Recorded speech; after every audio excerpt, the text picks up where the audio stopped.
ಕಾಲೇಜಿನಲ್ಲಿ project partner ಆಗಿ ಮೊದಲ ದಿನ ಕುಳಿತ ಕ್ಷಣದಲ್ಲಿ ನನಗೆ ಆಕೆಯ ಬಗ್ಗೆ ಯಾವುದೂ ಊಹಿಸಲಿಲ್ಲ. ಆದರೆ ಆಕೆಗೆ ಮಾತ್ರ ನನ್ನಲ್ಲಿ ಏನು ಕಂಡು ಬಂದಿತೋ ಗೊತ್ತಿಲ್ಲ. ಆಕೆಯ ಕಣ್ಣಿನಲ್ಲಿ ಎಲ್ಲವನ್ನೂ ನಿಧಾನವಾಗಿ ಓದಿಕೊಳ್ಳುವ ಶಾಂತ ಸ್ವಭಾವ. ನಾವು ಒಮ್ಮೆಗೂ ಮಾತನಾಡದೆ ಪ್ರಾಜೆಕ್ಟ್ ಶುರು ಮಾಡಿದ್ದೇ ವಿಚಿತ್ರ. ಆದರೆ ಅದೆಲ್ಲ ನಮ್ಮ ನಡುವಿನ ಮೌನದ ಸೇತುವೆಯನ್ನು ಕಟ್ಟತೊಡಗಿತು. ಪ್ರತಿ ಸಂಜೆ ಲ್ಯಾಬ್ ಖಾಲಿಯಾಗುತ್ತಿದ್ದಂತೆ ಆಕೆ ತನ್ನ ಚಿಕ್ಕ ನೀಲಿ ಪೆನ್ನನೊಂದಿಗೆ ಎಲ್ಲ ಕೋಡ್ ಲಾಜಿಕ್ಗಳನ್ನು ಗುಮಗುಗುರಿಸುತ್ತಿದ್ದಳು.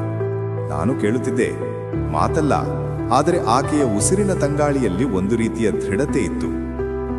ಮಧ್ಯಾಹ್ನದ ಒಂದು ದಿನ ಹಳೆಯ ಲ್ಯಾಬ್ ಸಿಸ್ಟಮ್ ಕ್ರ್ಯಾಶ್ ಆಗಿದ್ದಾಗ ಆಕೆ ತನ್ನ ನೋಟ್ಬುಕ್ ನನ್ನ ಕೈಗೆ ನೀಡಿದಳು. ನೀನು ಬರೆದಿದ್ದು ಇದು ಅಲ್ಲ, ಆದರೆ ನೀನು ಭಾವಿಸಿದ್ದ ದಾರಿ ಇದು ಅನಿಸ್ತು ಎಂದಳು ನಿಧಾನವಾಗಿ. ಅಲ್ಲಿ ಮೊದಲ ಬಾರಿಗೆ ನನ್ನ ಹೃದಯದಲ್ಲಿ ಹೊಮ್ಮಿದ ಬಿರುಕು ಪ್ರೀತಿಯದ್ದೇ ಆಗಿತ್ತು. ಪ್ರಾಜೆಕ್ಟ್ ಮಧ್ಯಭಾಗಕ್ಕೆ ಬಂದಾಗ ನಮ್ಮಿಬ್ಬರ ನಡುವಿನ ಅಂತರ ಹೀಗೆ ಕಡಿಮೆಯಾಗುತ್ತಾ ಹೋಯಿತು. ಕೇಳದೇ ಕೇಳುವ ಜಾಗರೂಕತೆ, ಹೇಳದೇ ಹೇಳುವ ಮನದ ಪಿಚ್ಚುಗಳು.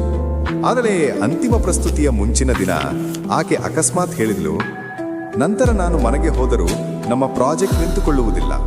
ನೀನು ಹಿಂಬಾಲಿಸುವ ದಾರಿ ಈಗಾಗಲೇ ನಿನ್ನದು. ಆ ಮಾತು ನನ್ನನ್ನು ನಗಿಸಿ ಕೂಡ ನೋಯಿಸಿ ಕೂಡ ಬಿಟ್ಟಿತು.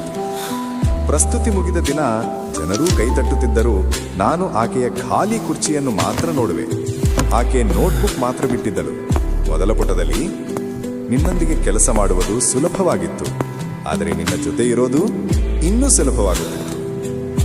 ಅದರ ನಂತರ ನಾನು ಆಕೆಯನ್ನು ಕಂಡಿಲ್ಲ. ಆದರೆ ಕೆಲವು ಬಂಧಗಳು ಅಂತಿಮವಾಗಲೇಬೇಕಿಲ್ಲ.